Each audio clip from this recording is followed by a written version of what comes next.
은혜는 능력이다라는 제목으로 하나님 말씀 증거하도록 하겠습니다. 출애굽기 11장은 이제 마지막 10번째 재앙이 있기 직전에 경고 시간이자 약간의 숨 돌릴 휴직입니다. 그러니까 이 시간은 중요한 것을 깨우치는 시간입니다. 뭘 강조하느냐? 은혜의 중요성입니다. 하나님의 모든 가치와 좋은 것들은 은혜로 임하게 된다. 이걸 강조하고 있다는 것입니다. 은혜가 무엇입니까? 정의를 다시 내린다 그러면은 원인이 내게 있는 게 아니다. 이게 은혜입니다. 그러니까 원인이 내게 있는 게 아니니까 누구에게 있어요? 원인이 하나님께 있습니다. 이게 은혜라는 것입니다. 그래서 은혜를 구하는 사람들은 뭘 하는 게 아닙니다. 뭘 내가 만들어내는 게 아닙니다. 모든 가치와 좋은 것들이 하나님께 있다라는 거예요. 그래서 우리가 하나님의 모든 좋은 것들을 받아들이면 되는 거죠. 그래서 중요한 게 영접이 중요한 거예요. 영접이 무엇입니까? 그걸 믿음이라 그러는 거예요.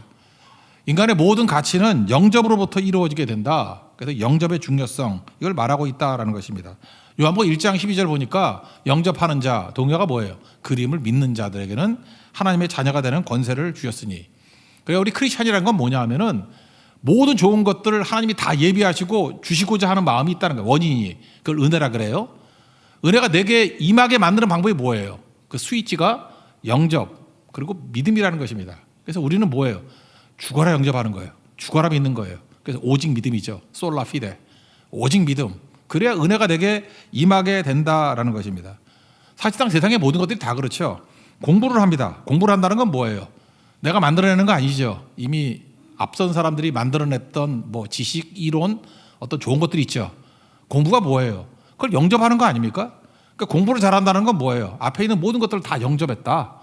그죠? 수학이라는 걸 영접하고 생물이라는 걸 영접하고 뭐 화학을 영접하고 그래야지 공부가 되는 거 아니에요?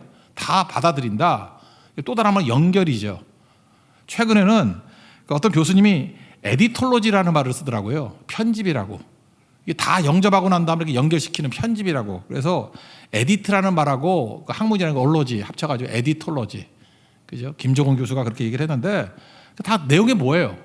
영접이라고요. 수용하는 거.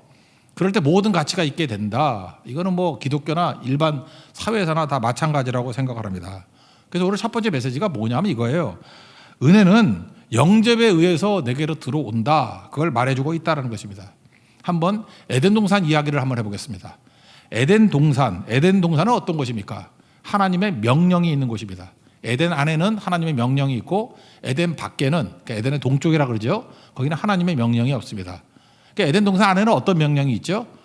생명나무의 과실은 먹어도 된다라는 것이고 동산 중앙계에 있는 선과 악을 알게 하는 나무의 열매는 먹지 말라라고 하는 명령이 있는 거죠. 그래서 이 명령을 순종하면 어떤 일이 벌어져요? 생명이 충만해지는 거고 명령을 거절하면은 죽음과 추방, 신라곤이죠.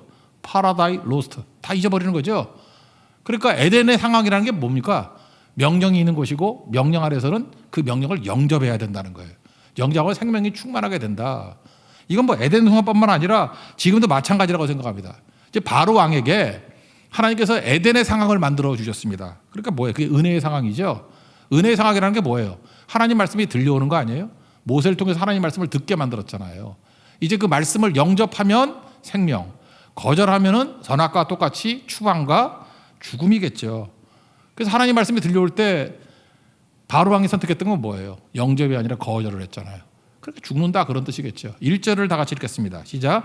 여호와께서 모세에게 이르시기를 내가 이제 한 가지 재앙을 바로와 애굽에 내린 후에야 그가 너희를 여기서 내보내리라. 그가 너희를 내보낼 때에는 여기서 반드시 다 쫓아내리니. 히브리 단어를 보면요. 히브리 원어로 설명 안 할게요. 여기 내보내다 하고 쫓아내다가 다른 단어예요. 이 내보내다라는 단어는 뭐냐면 스스로 허용한다. 그래서 자유의지가 포함되어 있는 얘기예요. 그러니까 이건 나쁜 거 아니죠. 내가 말씀 듣고 수용해서 내가 내보낸다 그런 뜻인데 쫓아내리다 이건 무슨 뜻이냐 하면은 부탁하는 거야. 플리즈 제발 발등에 불이 떨어져 가지고 마지못해 할 수 없이. 이건 왜 이런 일이 벌어지죠? 순종 안 하니까 화가 임한 거죠. 순종 안 하니까 매를 맞는 거예요. 매를 맞아 가지고 마지못해 하는 거라고요. 우리 인생 가운데도 계속해서 이런 시험들이 있습니다. 하나님 말씀이 있죠. 순종하면 순풍의 돛담 배같이 떠나간다고요.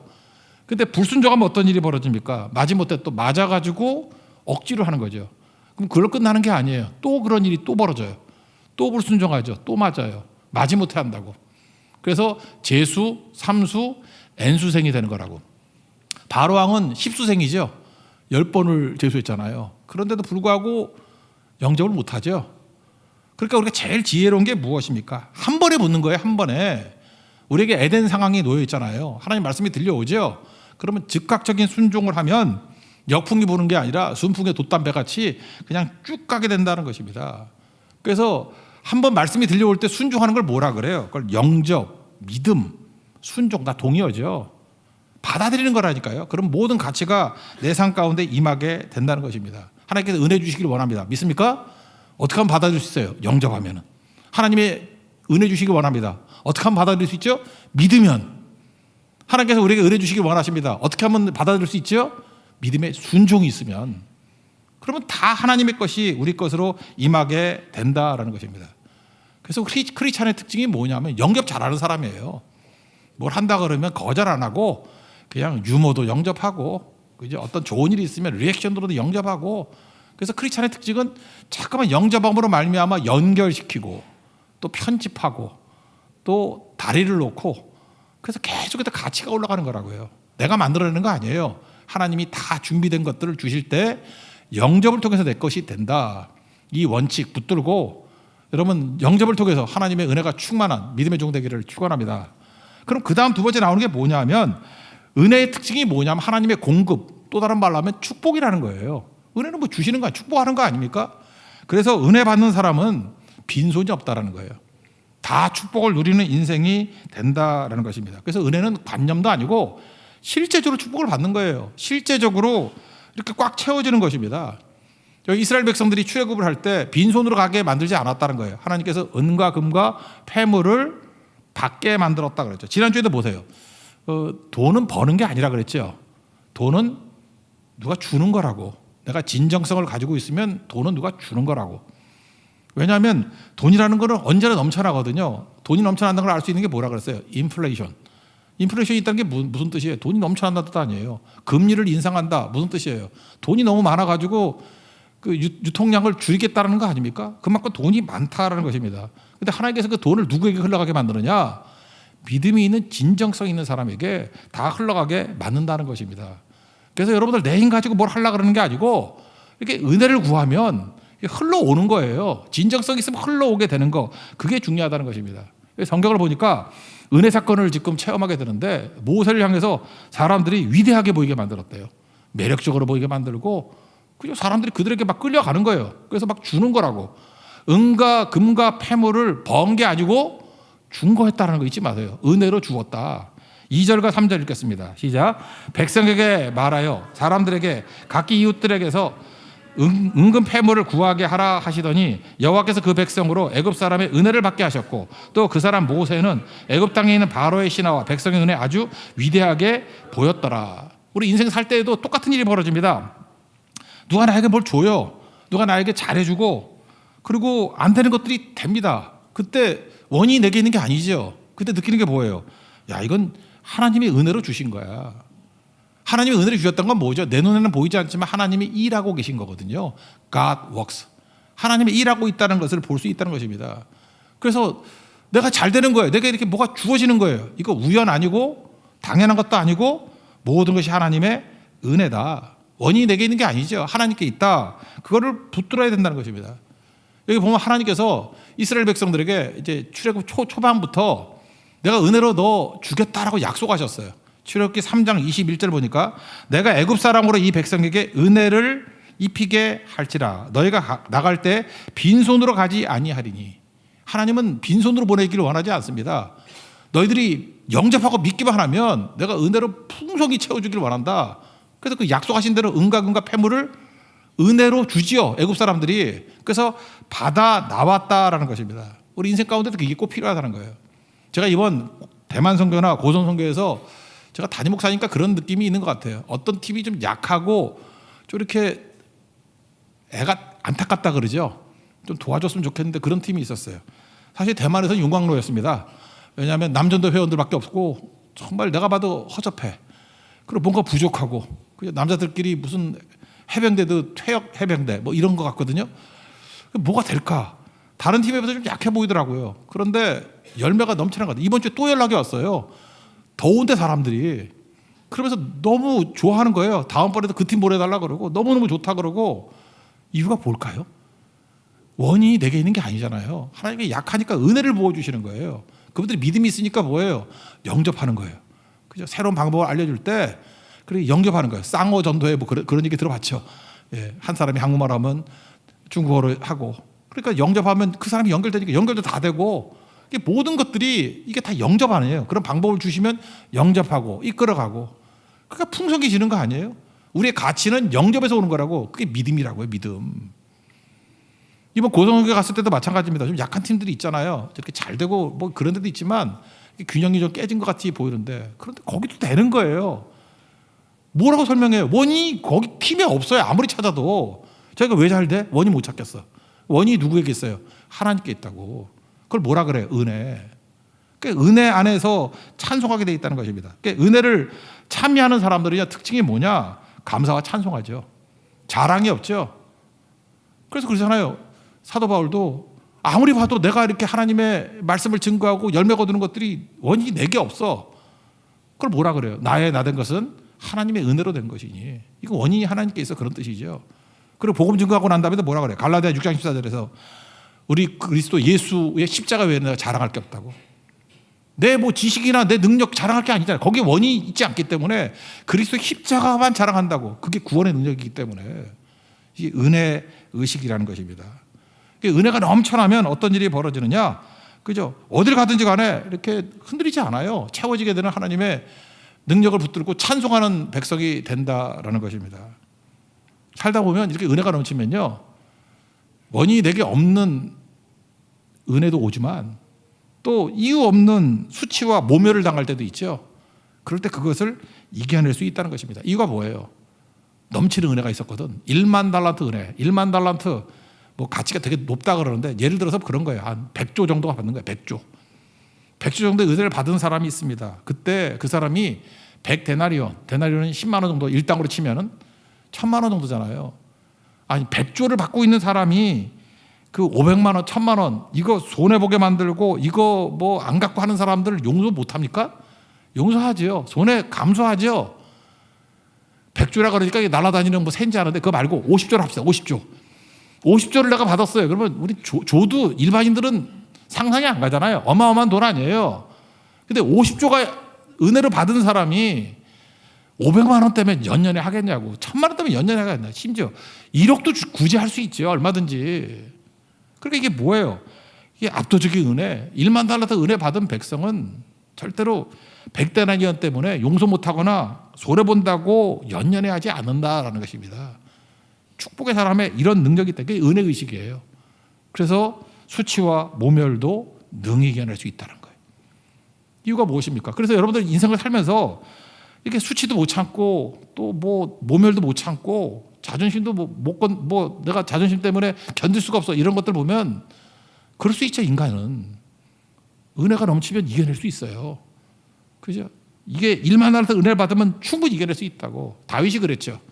압살롬에게 쫓겨나갈 때 시므이라는 녀석이 와가지고 정말 모멸적인 저주를 막 합니다. 사무엘하 16장 13절 보니까 쫓아오면서 이 비루한 자 빌어먹으려고 하면서 저주하고 돌을 던지고 망한테 그리고 먼지를 날린다고 했어요. 막 흙도 뿌리겠죠. 이렇게 뿌려가면서. 얼마나 모욕적입니까? 옆에 있던 부하 아비새가 내가 가서 죽일까요? 그랬더니 다윗이 뭐라고 얘기하느냐? 여호와께서 그를 저주하라고 허락하신 거다. 하나님 허락 없이는 저렇게 할 수도 없다. 그러니까 저주하게 놔둬라. 그러면서 이렇게 얘기합니다. 나의 원통함을 하나님께서 감찰하시길 원한다. 저 사람의 저주 때문에 내가 복받기를 원한다. 그죠? 내가 복받기를 원한다. 그러니까 다윗에게 있어서는 복수가 필요한 게 아니었어요. 은혜가 필요한 거였어요. 복수해봐야 1대1 아니에요. 내가 1 받고 1 주고 이에는 이 눈에는 눈. 그게 뭐예요? 아무것도 아니지. 시므이가 아무리 저주한다 할지라도 그 1밖에 안 돼. 나에게 필요한 건 1만 달란트 은혜야. 나는 은혜가 필요한 거지 복수가 필요한 게 아니야. 은혜가 충만해지면 저거 능히 이길 수 있어. 그러면서 은혜를 구하잖아요. 시므이가 저 저주하는 것 때문에 하나님 내게 복 주세요. 내게 은혜 주세요. 나는 은혜를 그리워합니다. 은혜를 기다립니다. 그게 다윗입니다. 여러분 인생 가운데도 여러분 진정성을 가지고 하나님의 은혜를 구하십시오. 은혜가 우리에게 축복을 안겨다 줍니다. 우리는 절대 빈손으로 사는 존재가 아니라는 거예요. 하나님께서 은혜 부어주시면 빈손이 아니라 꽉 찬 손으로 풍성한 것으로 흘러넘치게 만드신다는 것입니다. 오늘도 하나님의 은혜가 여러분 삶 가운데 흘러넘치는 축복으로 임하기를 기원합니다. 그 다음에 또 한 가지는 뭐냐면 은혜는 능력이라는 거예요. 능력이라는 건 뭐냐? 대표적인 게 우리를 죽음에서 건지는 능력이죠. 그게 6월절의 특징 아니에요?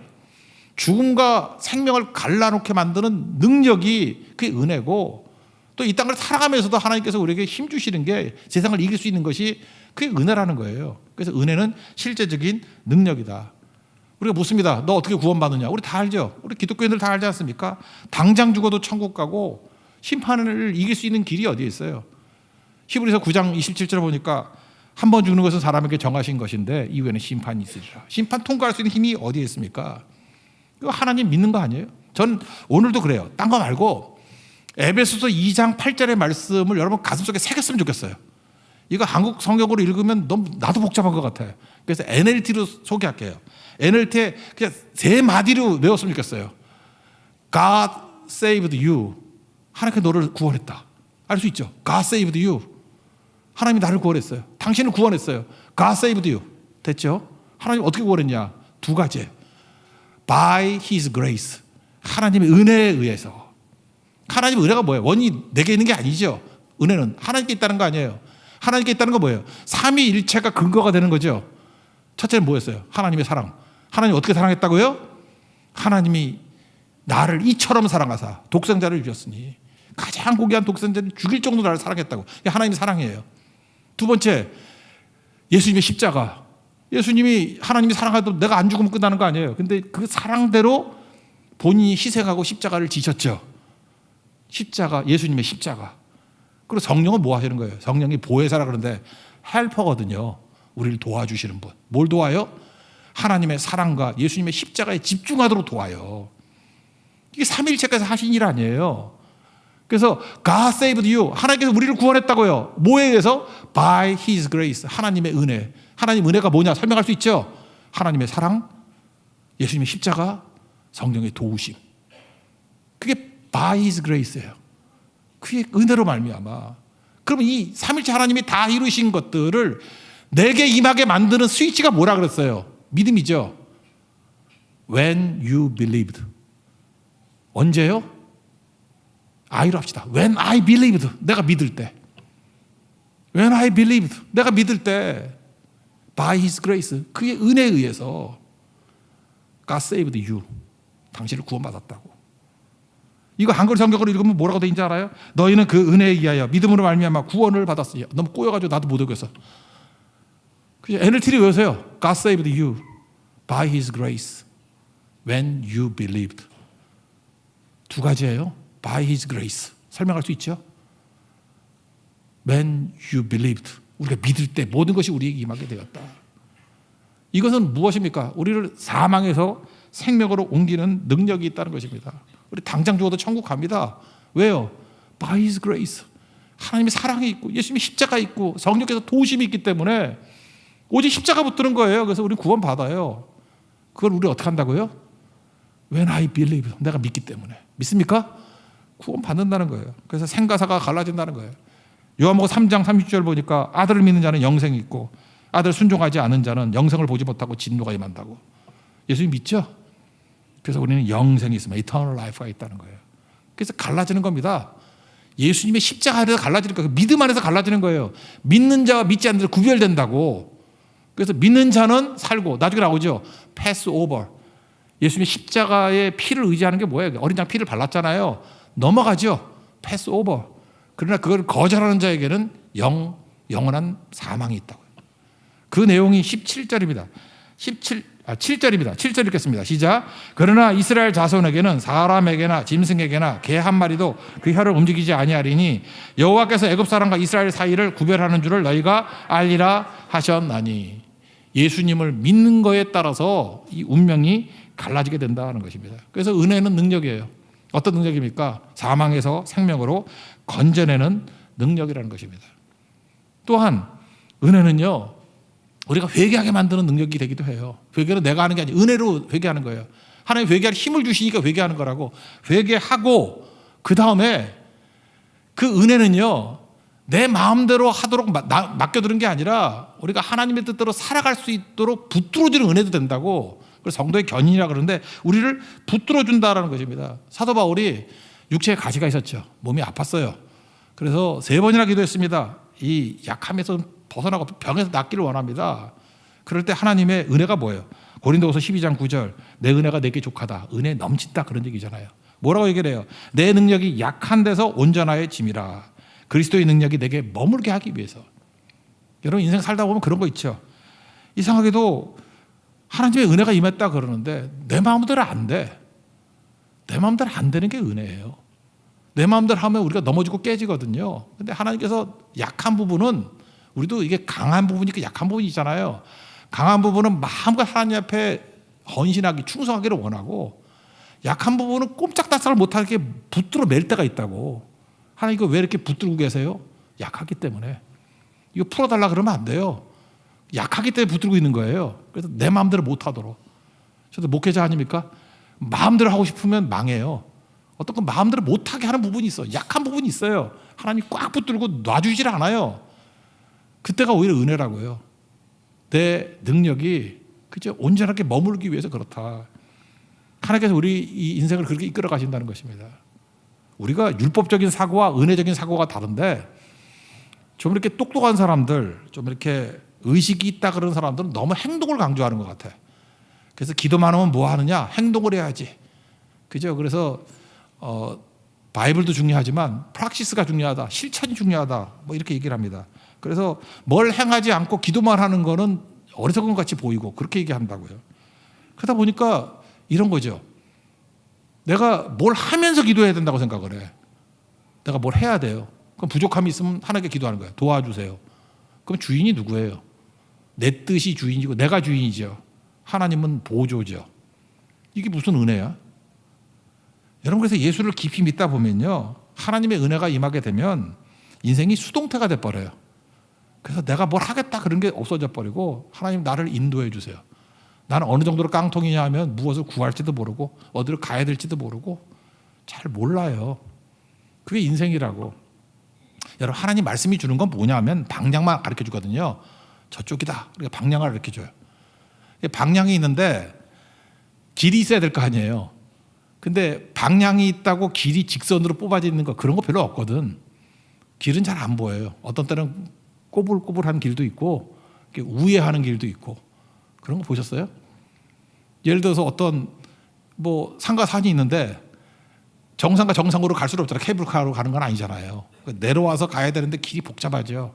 인생이 그래. 방향만 해주는 거야. 내가 저기 가야 돼. 길이 되게 많거든요. 막 복잡하거든요. 우회하면서 내 자신이 깨지고 하나님 의지하는 걸 배우는 거예요. 그 신앙은 과정이라고. 그때에 하나님의 은혜는 뭔지 알아요? 왜 나를 우회하게 만드십니까? 그때 깨져야 될 부분이 깨지고 하나님이 도와줘야 될 부분을 도와주시면서 하나님의 형상으로 우리를 다듬어 가시는 거라고. 이스라엘 백성들이 광야에서 2주면 갈 길을 이렇게 우회했던 이유가 광야에도 의미가 있죠. 광야가 은혜예요. 우리 인생도 그렇습니다. 직선으로 가는 게 아니에요. 우회해서 가는 거예요. 근데 그게 은혜라고. 그게 꼭 필요하기 때문에 그렇다고요. 그때 우리가 할 일이 뭐죠? 하나님 의지하면서 하나님이 가장 좋은 길로 이끄신다는 것을 받아들이는 거, 이게 꼭 필요하다라는 것입니다. 우리는 당위만 생각해요. 그래서 은혜가 없는 사람의 특징이 뭐냐면 현실만 직시한다고. 현실만 쳐다봐. 그러니까 이렇게 우회해서 하나님께서 이렇게 방향은 맞지만 길은 그쪽으로 안 갈 수도 있잖아요. 그 우회하는 것을 견디지 못해가지고 근심, 걱정, 두려움, 불안 이런 거 있다고. 은혜를 몰라서 그래요. 자기 생각밖에 없는 거지. 맞아, 네 생각이 맞아. 그래 직선으로 가는 거. 근데 인간은 그렇게 못 가거든요. 하나님이 동행하시면서 지금 우회하고 있다고. 그게 은혜의 인도하심이라고. 그걸 붙들어야 되죠. 반면에 하나님의 은혜 있는 사람들의 특징이 뭐냐 하면 현재도 바라보자 믿음 바라는 것들의 실상이라 그러잖아요. 그죠? 지금 앞을 바라보면서 현실에 충실하게 성실하게 뛰어가는 그런 모습을 보인다는 것입니다. 그 은혜는 뭐예요? 하나님 믿고 의지하는 거예요. 그게 은혜예요. 내가 이해 납득 공감이 안 된다 할지라도 하나님이 나에게 가장 좋은 길, 합력하여 선을 이룬다는 것을 믿고 나아가는 것. 그래서 생각보다 원함이 별로 없어요. 뭐 지키려는 게 별로 없어. 그게 좋은 건지 나쁜 건지 내가 판단할 수 없기 때문에. 어떤 형제가 저한테 그런 얘기를 하더라고요. 목사님, 스님에게 없는 염려가 뭔지 아세요? 그러더라고. 내가 스님이 아닌데 왜 잠깐 나한테 묻냐? 그랬더니 탈모에 대한 염려가 없대. 그거 내가 볼 때 일리가 있어요. 그죠? 스스로 미리 머리카락을 다 밀어버리니까 탈모에 대한 염려가 없대. 그거 맞죠? 우리 인생이 그래요. 뭘 내가 지켜야 될 게 많은 거야. 이 머리카락 지켜야 되고 애국가 부르면서도 길이 보존하세요 막 이러고 뭐 샴푸도 뭐 특별한 거 써야 되고 그럴 때 염려가 생기는 거 아니에요. 이러다가 이게 다 빠지는 거 아니야. 없어질 거 아니야. 근데 하나님의 인도하심을 구하는 사람은 뭐냐면 내 원함이 없는 거예요. 다 밀어버리는 거예요. 그 염려가 없는 거지. 이 목사들도 다 밀어버릴까? 난 그래도 손해볼 게 없잖아. 그죠? 이게 총회 한번 제안을 한번 해보고 싶어요. 그죠? 그렇잖아요. 그러면 뭐 염려할 게 없잖아요. 그죠? 하나님께서 뭘 주실지 모르는 거 아니에요. 그렇지 않으면 이제 헛된 희망 갖는 거지. 헛된 희망. 이 헛된 희망 가지고 막 가는 거라고. 제가 어떤 신방하는 데 갔더니 거기 새로 치과가 개업을 했대요. 개업을 했다는데 거기만 사람들이 많이 몰린대. 특별히 할아버지들이 많이 가고 막 그런데 근데 아무리 봐도 이해를 모르는 거야. 원인을 못 찾을 때 은혜라 그러잖아요. 이유가 뭔가 내가 보니까 이름이 좋아. 이나영 치과야. 그러니까 할아버지들이 이빨이 나나? 이가 나요? 이가 나면 기적이게? 그러니까 그 할아버지들도 바보들이야. 이나영 그러니까 이가 나는지 하는가 봐. 그러니까 설명할 길이 없어요. 이름이 좋아서 가는 거래. 내가 그래서 그거보다 얼마나 헛된 건지 인간이. 얼마나 미신적인 존재인지. 그렇잖아요. 헛된 희망, 헛된 염려. 여러분 하나님께 인도함 받는 게 최고입니다. 내가 뭘 좋아하는지도 모르고 내가 어디를 가는지도 몰라요. 로마서 8장 보세요. 우리는 마땅히 구할 바도 모른다 그러잖아요. 어디를 갈지도 모른다 그러잖아요. 우리의 기도는 뭐죠? 주여 나를 인도하소서. 주님 나를 인도해 주옵소서. 그게 바로 뭐예요? 은혜를 구하는 거라고. 내가 뭐 하려고 그러다 보니까 잠깐 잔머리 쓰는 거예요. 요령, 꼼수 이런 게 필요한 거라고. 그리고 완벽에 대한 강박. 그러니까 힘든 거지. 근데 하나님께 맡기라니까요. 은혜 안에 맡기라니까요. 나는 하나님께서 부르시는 거에 대해서 이렇게 영접하고 믿고 순종만 하겠습니다. 그럼 하나님께서 인도해 준다 그럴 때 뭘 인도해? 내 마음도 인도해 주시고 생각도 인도해 주시고 걸음걸음 인도해 주시고 결혼도 인도해 주시고 직장도 인도해 주시고 이사도 인도해 주시고 심지어 전도도 아까 얘기했잖아요. 선교도 주님 인도해 주세요. 그랬더니 하나님이 인도하시는 거 생각하고 간 거 아니라니까요. 가가지고 부딪혔을 때 하나님이 은혜를 주신 것들 영접하니까 어마어마한 일들이 막 벌어지잖아요. 그러니까 선교는 기대하는 거죠. 하나님이 뭘 보여주시지? 우리 뭐만 준비하면 돼요. 어떤 상황이 온다 할지라도 나는 영접하고 믿고 순종할 거야. 약한데 기적이 나타나잖아요. 우리 인생도 그렇게 사는 겁니다. 하나님께서 우리에게 가장 좋은 거 주신다는 걸 믿습니까? 받아들입시오. 현실 속에서 능히 승리할 수 있다는 거예요. 마지막에 보면 바로왕에 대해서 하나님께서 마음을 강팍하게 하셨다 그러는데 하나님 마음을 강팍하게 만든 게 아니라 이게 로마서 1장에 나오는 내버려 주셨다는 거예요. 유기, 거룩한 유기. 비탈길에 있는 수레가 있습니다. 그러면 하나님께서 이걸 수레를 밀어 떨어뜨린 게 아니라 하나님이 은혜의 소를 놓으면 수레가 굴러 떨어지는 거라고. 하나님께서 계속 이 비탈길의 수레를 바로왕에게 10번이나 붙들고 있었잖아요. 10번의 재앙으로 붙들고 근데 거절하니까 마침내 하나님께서 은혜를 거두어가 버리니까 완악함으로 망했다 그런 뜻이에요. 우리의 대적이 있죠. 바로왕 같은 대적, 방해 이런 거 있죠. 그거 하나님께서 기회 주시는 거예요. 불쌍히 여기십시오. 그리고 하나님의 때가 되면 마지막 영접하지 않고 거절하는 자를 제거해 주신다는 거예요. 우리 주변에 있는 대적 때문에 너무 두려워하지 마십시오. 역전이 일어납니다. 제가 어제 묵상했던 게 빌립보서 쭉 읽었는데 1장에 보니까 근행이 나오더라고요. 12절. 형제들아 내가 당한 일이 도리어 복음의 진전이 된 줄을 너희가 알기를 원하노라. 저는 이게 도리어가 너무 은혜가 되더라고. 사도 바울이 감옥에 갇혔습니다. 복음 증거하는데 이게 나쁜 거죠. 근데 이게 도리어 도움이 된 거라고. 복음의 진전이 된 거라고. 왜? 갇혀 있으니까 로마 군인들이 시간마다 2명씩 교대 2시간마다 그러니까 하루에 24명이 와서 자기 지키는 거예요. 그러니까 전도하러 다닐 필요도 없죠. 알아서 모잖아. 알아서. 그래서 전도하고 그러니까 뭐 하나님께서 너무 전도하기 좋은 조건을 만들어준 거죠. 도리어죠. 감옥에 갇힌 게 도리어 전도에 유익이 됐다, 그런 뜻이죠. 또 하나, 사도 바울이 사도행전 같은 거 보세요. 돌아다니면 사도 바울을 죽이기 전에는 먹지도 마시지도 않겠다고 하는 사람이 40명이나 됐죠. 위험하잖아요. 감옥에 있으니까 제일 안전하죠. 보호받잖아요, 로마 군인으로. 도리어 위험한 것에서 나를 안전하게 만들었다. 거기다가 로마로 가고 싶었잖아요. 뭐로 가요? 개인이 가면 얼마나 여행 경비 많이 들겠어. 근데 로마 국비로 갔죠. 뒤에서는 끌고 가잖아. 안전하게 로마 국비로, 그죠? 그러니까 중간에 복음전도 다 할 수 있도록 사도 바울이 깨달은 게 뭐예요? 도리어의 은혜를 깨닫게 된 거라고. 내가 겉으로 볼 때는 이것이 실패같이 보이는데 아니다. 도리어 하나님께서 풍성한 열매를 주시더라. 여러분 인생 가운데 그런 게 얼마나 많습니까? 질병 가운데 내가 깨진 줄 알았는데 도리어 이것 때문에 내 인생이 새 출발이 되고, 어떤 사람은 실패한 것 같았어요. 그것이 도리어 새로운 사업으로 나가게 되다가 뭐 제가 볼 때 한 10배 열매를 더 거두게 됐거든요. 어떤 사람은요, 아픔이 있었습니다. 근데 도리어 그것이 가정이 하나 되게 만드는 힘이 되기도 하더라고요. 하나님의 은혜가 최고입니다. 내가 결정하는 거는 결론이 안 나와요. 근데 이해 납득 공감이 안 된다 할지라도 하나님의 은혜에 영접하고 믿고 순종함으로 나아가다 보면 나중에 이 고백을 한다고요. 그것이 도리어 은혜가 되고 승리가 되더라. 여러분, 도리어의 역전의 승리를 맛볼 수 있는 하나님의 거룩한 종 되기를 축원합니다. 자리에 일어나겠습니다. 은혜 찬양하겠습니다. 은혜.